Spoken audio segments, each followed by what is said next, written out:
Hello friends. अभी तक हमने सीपीयू के अरिथमेटिक लॉजिकल यूनिट को जाना, रजिस्टर को जाना। आज हम सीपीयू के अंदर के पार्ट को, कंट्रोल यूनिट, मेमोरी यूनिट को जानेंगे।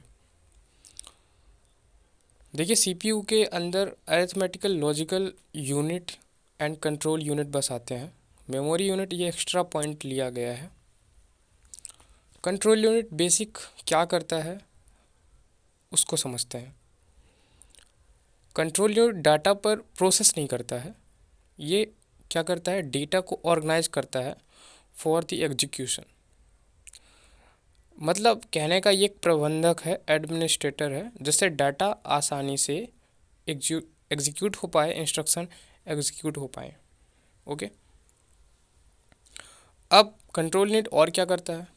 कंट्रोल यूनिट का काम होता है सीपीयू के अंदर किसी भी प्रकार की प्रोसेस हो रही है उसको कंट्रोल करना, उस पर निगरानी रखना, किसी भी प्रकार का गलत तरीके से फेचिंग ना हो जाए। अगर यूज़र चाहता है कि हमें ABC नाम की कोई फ़ाइल चाहिए तो यूज़र को वही फ़ाइल मिले, कोई गलत फ़ाइल ना मिल जाए, मतलब गलत तरीके की फैचिंग ना हो जाए, मैचिंग ना हो जाए, तो इसका विशेष ध्यान रखता है। अब कंट्रोल यूनिट ये भी काम करता है, रजिस्टर पे अगर कोई भी चीज़ स्टोर हो रही है कोई भी रजिस्टर पे, तो उस पर भी ध्यान देता है कि अगर सीपीयू ने परफॉर्म करके भेजा है किसी भी इंस्ट्रक्शन को, तो वो जिस रजिस्टर में जाना चाहिए उसी रजिस्टर में जाए वो डेटा। ठीक है, तो इसका भी विशेष ध्यान रखता है।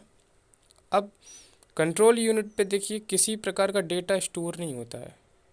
ठीक है, ये स्टोर करने वाला यूनिट नहीं है। ये जब फेच होता है इंस्ट्रक्शन तब उस पर मदद करता है कि सही तरीके से हो। एक बेसिक सा क्वेश्चन होता है, ये किसी भी इवेंट को सीक्वेंस तरीके से आसानी से तरीके से चलाने से मदद करता है। और कंट्रोल यूनिट सीपीयू के इंस्ट्रक्शन सेट को होल्ड करता है। कंट्रोल यूनिट जिससे ऑपरेशन सीक्वेंस तरीके से परफॉर्म हो पाते हैं। चलिए बात कर लेते हैं मेमोरी यूनिट की। मेमोरी के अच्छे तरीके से हम आने वाले वीडियोज़, आने वाले समय में अच्छे से समझेंगे, लेकिन अभी थोड़ी सी डिस्क्रिप्शन हम जानते हैं मेमोरी यूनिट के बारे में, क्योंकि ये भी सीपीयू के अंदर एक मेमोरी का पार्ट आता है, इस कारण से समझते हैं इस बात को। अब यहाँ पे मेमोरी यूनिट पे क्या क्या बताया गया है, कैश मेमोरी, प्राइमरी मेमोरी और सेकेंडरी मेमोरी। प्राइमरी मेमोरी या फिर मेन मेमोरी, प्राइमरी मेमोरी को ही हम मेन मेमोरी कहते हैं और सेकेंडरी मेमोरी होता है। ठीक।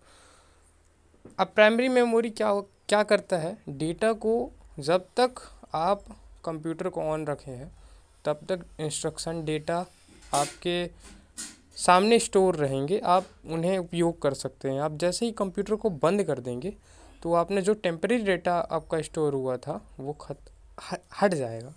इसी को हम कहते हैं वॉलेटाइल।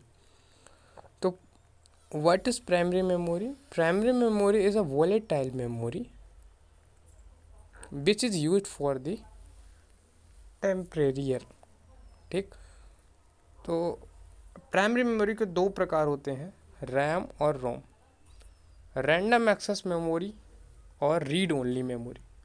रैंडम एक्सेस मेमोरी क्या काम करता है, किसी भी चीज़ को रैंडमली स्टोर करने के लिए करता है। ठीक। और रीड ओनली मेमोरी ये क्या होता है, रैम में क्या होता है कि आप राइट भी कर सकते हैं, रीड भी कर सकते हैं, लेकिन रैम में आप सिर्फ रीड कर सकते हैं, आप एडिट नहीं कर सकते। ठीक। अब secondary memory non volatile memory है। इसका मतलब ये है कि अगर आपने स्टोर कर दिया, आपने कंप्यूटर बंद भी कर दिया, तो आप उसे बाद में भी पढ़ सकते हैं। ठीक है, पेज के स्टोर में ये पेज के तरीके से स्टोर हो जाता है।